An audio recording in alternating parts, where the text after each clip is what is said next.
Hi, you guys. It's Sally with Amelia Salon. Today I'm going to talk to you all about heat damage. Well, a lot of people have been, and as you see, I'm sorry, I'm actually straight. I straightened my hair probably about 2 weeks ago, and I absolutely love it. However, I'm going to return back to natural or back to my curls and probably within another week or so. All right. So, talking about heat damage. Well, first off, heat damage is something of, I'm not going to say it's made up because it's not made up. It's actually when the hair is damaged. Okay, now my hair is straight. Do I have any damage in my hair right now? No, my hair is not damaged. Damaged hair would be, my hair would be breaking off. My hair would be shedding really bad. It would be doing a whole lot of things. So, speaking in reference of damage, I think of bubbled hair. Bubbled hair would be on the inside of the cortex, meaning that the air was trapped inside of my strands, which is going to cause the hair to break. So no, and the only way you can look at that is through a scope. My hair has no damage in it, no visible damage. And for clients that come in and they'll say, well, I straighten my hair and do I have any damage on the ends of my hair? I will tell them no, they do not have any damage on the ends of their hair. If the hair goes straight on the ends of the hair or anywhere within the shaft, say for instance your hair is really curly right up in here, and then you have some straightness here, and then the rest of it is curly. Well, you have to think about what you've been doing to your hair, the manipulation parts of the hair. Whatever you manipulated or whatever you've done, if you have been twisting your hair, if you have been combing your hair, if you've been pulling your hair, blow drying your hair, there are so many different things that can be done to hair that can cause the hair to straighten or the hair pattern to straighten on its own. And it can cause that pattern to be very weak.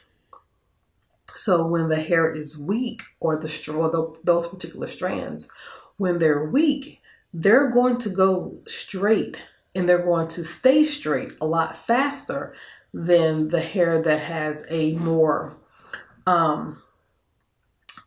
stronger pattern or a stronger wave, stronger curl. So with that being said, the more you do this, the more you straighten your hair, yes, it is going to go straight at some point. Can you reverse it? Depends on your strands, depends on the texture of your hair. And like I said, depending on the strength of that particular strand. Well, how do you get rid of it? Well, you can cut it off. You can cut it off if you like, or you can just let it stay there. Now, if you decide to wear your hair in the natural state, if it's going to be in like a curly, if it's going to be in a curly pattern, shampoo and goes, as some people call them, wash and goes. If it's going to be in a shampoo and go or a twist out or bantu knot out, you can manipulate those straight strands in a rod or twist it tighter, and it will wave up, but it's not going to return back to its natural state. So once again, also, excuse me, also with the natural hair once again. It can, I won't say that. Okay, well, yeah. All right, with natural hair, not just brushing. Okay, brushing your hair will not cause damage to it. It can, but your the heat. Why did I say that? Edit that out, Philip. Okay, so the next thing is about heat damage. I would say, just thinking about what are you doing, like I was saying earlier, the more you straighten your hair. There are people who straighten their hair a whole lot. And they choose to wear their hair in a straight state. They choose to wear their hair like this. They want their hair like this. Is their hair damaged? Once again, that's the question. No. The more you straighten your hair, the more you flat iron your hair, it is going to straighten out. It's going to straighten out. It's not going to return. You can't put anything on your hair to make it return back to its curly state. Once again, those strands were weak. They were weak patterns or weak curls. So, also, like when a lot of people come in to get their hair straightened or flat ironed, the ends of the hair tend to look really thin. Well, you have to think about that too. If it looks thinner than the rest of the diameter of the hair, then that hair has lost some of its layers, or that strand has lost some of its layers. So you have to cut that off as well. You do not want thin ends on your hair. And just in case you guys hear a little baby or a little noise, that will be my great niece that is here visiting with me. So please disregard the little baby. So yeah, so back to the heat damage.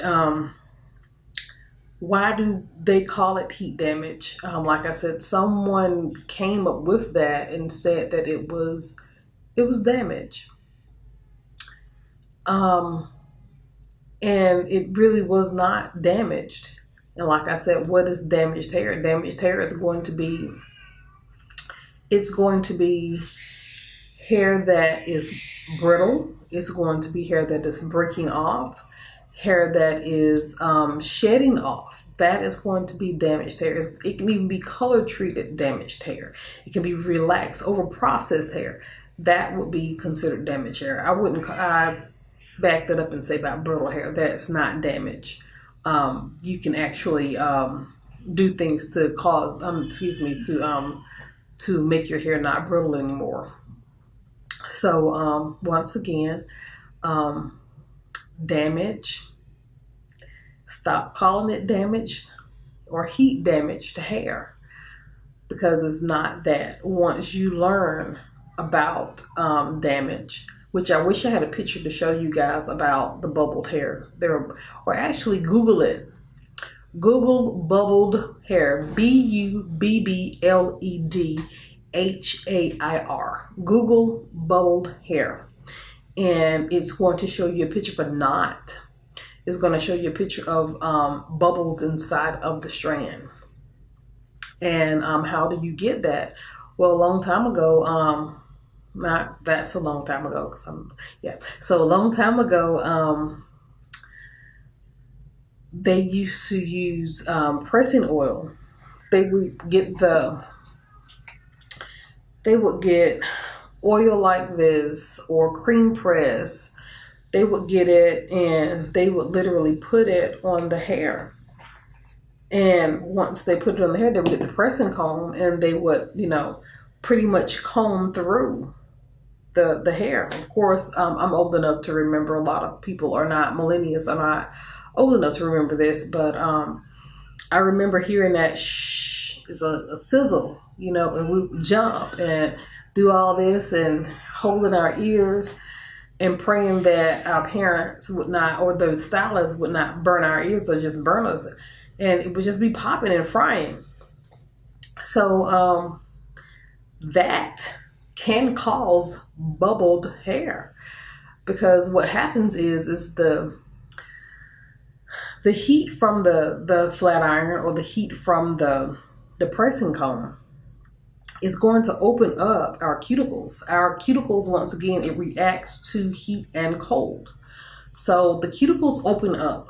So when the cuticles open up from the heat and the steam, the next thing that happens is the oil that's on our hair, and also the air that gets in, or the oxygen that gets in, once it closes, is trapped inside of our strands, and it has nowhere to go unless we open it back up again. So it has nowhere to go, and it causes that hair to get ready to break off. It causes that hair to trap that bubble in it, and it breaks, unfortunately. So that's where you get a lot of people that use pressing combs.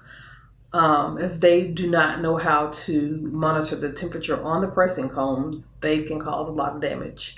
They can burn the hair out literally with the pressing combs. Do I use pressing combs in the salon? Yes, I do. I use them. I use not a moderate temperature, but I use a temperature according to the client's hair. How do I do so? Well, as cosmetologists and trichologists, we had to learn how to do so.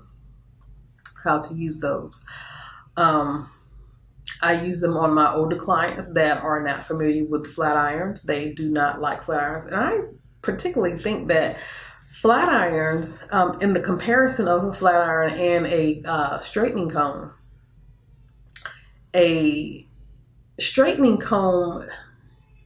yeah, we're using the straightening comb, and we're also using the thermal curling irons to curl the hair. But back in the day, I don't remember seeing as many straight ends or as many, straight strands throughout the hair as I see with the flat iron. Flat irons tend to straighten out the hair. It tends to straighten. It seems like it flattens. Yeah, so it flattens those strands. So versus the comb that's combing through, you got something that's combing through. So you're combing through the strands versus combing and then flat ironing. It's just, I'm just saying. I've seen where I would prefer the pressing comb over the flat iron, even though my hair is flat ironed. It's flat iron, yes. I prefer the pressing comb. My hair, like I said, it's been like this for 2 weeks. Had someone used a straightening comb in my hair, would it have lasted 2 weeks? Chances are good it would have. And chances are good that I would not have any straight strands. But I know I don't have any straight strands. Because I only straighten my hair probably twice a year, if twice a year. So, yeah. We got to use another word other than heat damage. What word would that be? I'm still working on that. Not really sure yet, but definitely not heat damage. So what would I call it? Let's come up with something. How about that? So, all right, you guys, my time is winding down and I'm getting a little bit tired and sleepy. I'll talk to you guys later. Bye.